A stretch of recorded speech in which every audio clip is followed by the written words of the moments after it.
అంటున్నారు బైబిల్ గ్రంథంలో రాయబడలేదు, తర్వాత విషయం నాకు తెలియదు. ప్రభునందు ప్రియమైనటువంటి కదా, యేసు ప్రభువారు మన తాతలు నాన్నలు లేకపోతే పెద్దలు ప్రభునందు నిద్రిస్తే ఎంతగా విలపిస్తాం, పౌడర్ పోస్తాం, పత్తరేస్తాం, కష్టమైందా సాగనంపుతాం, ప్రేమతో కన్నీటితో వీడుతో పలుకుతాం. యేసు ప్రభు విషయంలో అలా జరిగిందా? అలా జరగదు కనుకే ఆయన ముందుగా అభిషేకించుకున్నాడు. ఆయన మరణాన్ని ఎరిగి సిలువుకు అప్పగించుకోవడానికి ఆయనే ఒక ఆమెని, ఒక తల్లిని ప్రేరేపించి సిలువుకు సిద్ధమయ్యాడు. ప్రభునందు ప్రియమైనటువంటి విశ్వాస జనాంగం పౌలు గారు చక్కని మాటలు రాశారు. యేసు ప్రభు సిలువ వేయబడిన తర్వాత, మరణించిన తర్వాత, తిరిగి లేచిన తర్వాత అక్షయ శరీరంతో తిరిగి లేచాడు. వేసాడమ్మా, మనం కూడా లేస్తాం. తెలుసా విషయం మీకు? తెలీదా? సద్దుకేయులు పునరుత్థానం నమ్మలేదన్నాడు. ఒకటి నమ్మితే ఒకటి నమ్మరు. విశ్వాసులు ఒకటి నమ్మితే ఒకటి నమ్మరు. జరుగుతుంది. మరి జరగకపోతే ఇదంతా ఎందుకు? పునరుత్థానం ఉందని కదా, పునరుత్థానం పండుగ చేసుకునేది మనం. పునరుత్థానం ఉందని కదా పునరుత్థానం ఆదివారం దేవుని ఆరాధించేది మనం. ప్రభునందు ప్రియమైనటువంటి ప్రకారం ప్రతి ఒక్కరూ కూడా దేవునిలో బలవంతులు అవ్వాలి, ఆత్మీయంగా తెలుసుకోవాలి.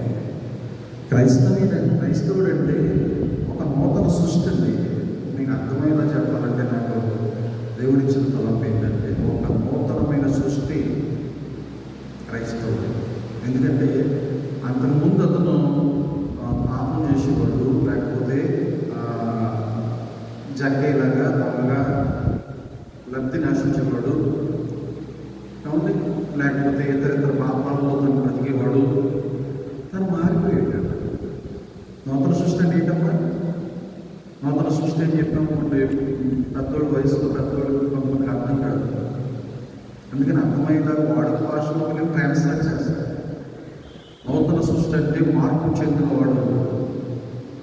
నూతన సృష్టి అంటే దేవుని యొక్క భయభక్తులు కలిగి జీవించడం ప్రారంభించినాడు.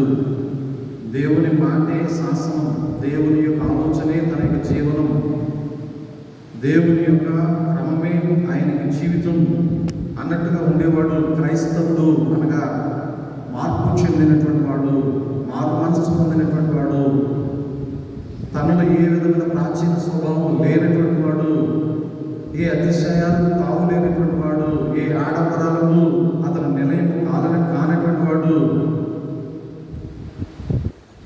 అలాంటి వాళ్ళు చెప్తే దేవుడు ఆయన మాట వెంటనే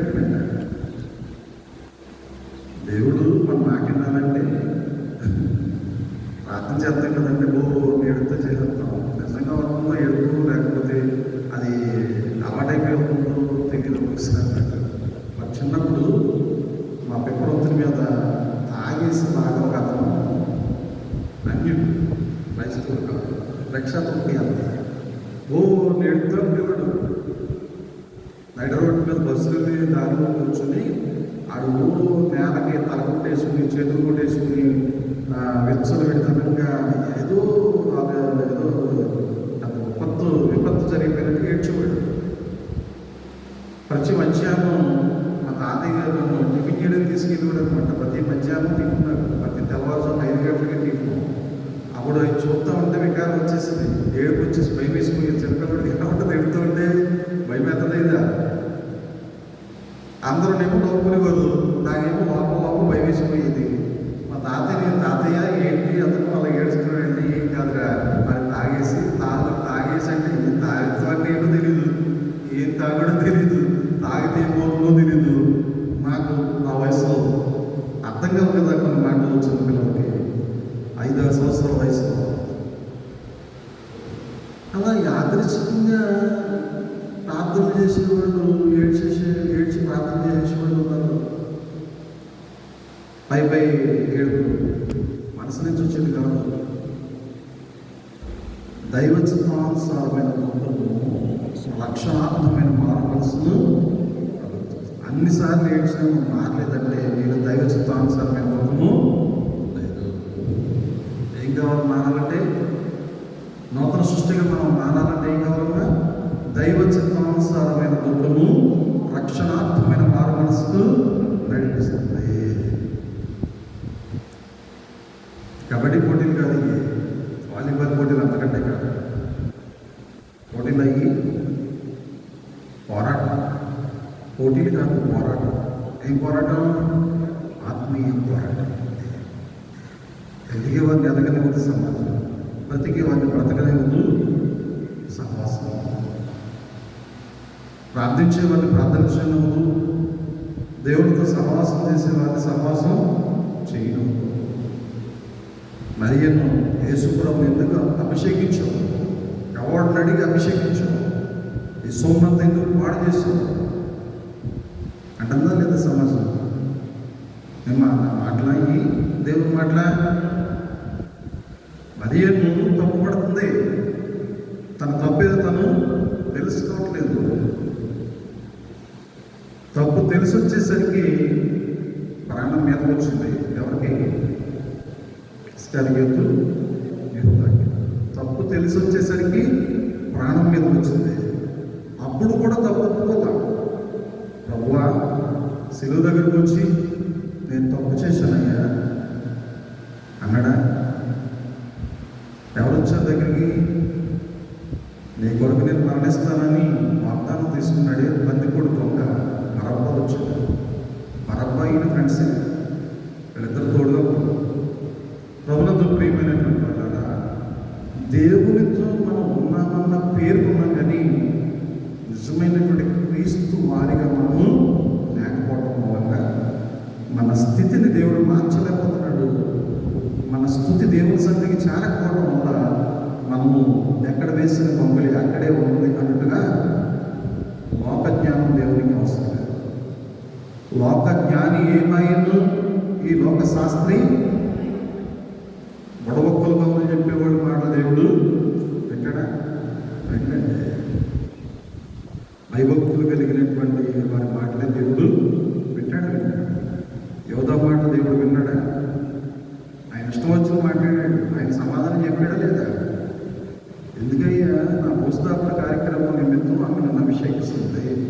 వేదలు ఎప్పుడు నీతోనే ఉంటారు, నేను ఎప్పుడు నీతో ఉండను, నాకు చేయాల్సినటువంటి ధర్మం చేస్తుంది. ఆమె జీవితాంతం ఈ భూమి ఉన్నంత వరకు ఆమె కొనియాడబడుతుంది. ఎక్కడైతే ఆమె గురించి చెప్పుకుంటూ ఉంటారో ఆమెని ప్రశంసిస్తారు, ఆమెని చక్కగా సన్మానిస్తారు, ఆమెని గురించి గౌరవంగా చెప్పుకుంటారు అని చెప్పాడంటే వేసుకోలేదు.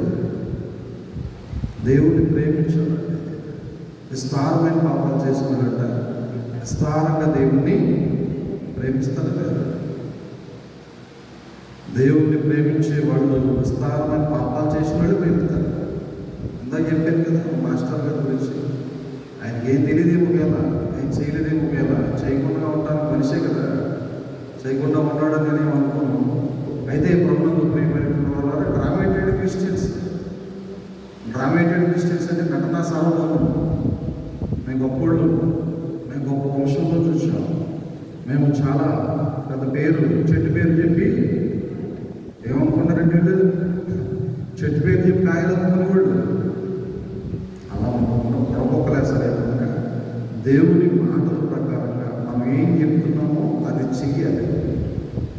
ఏం చెప్తున్నామో అది మన జీవితంలో చేయాలంటే అప్పుడే దేవుడి మనలను ప్రేమిస్తాడు, దీవిస్తాడు. అటువంటి కృప పరిశుద్ధాత్మ దేవుడు మీకు అనుగ్రహించుగాక. ఆమేన్. ప్రార్థన.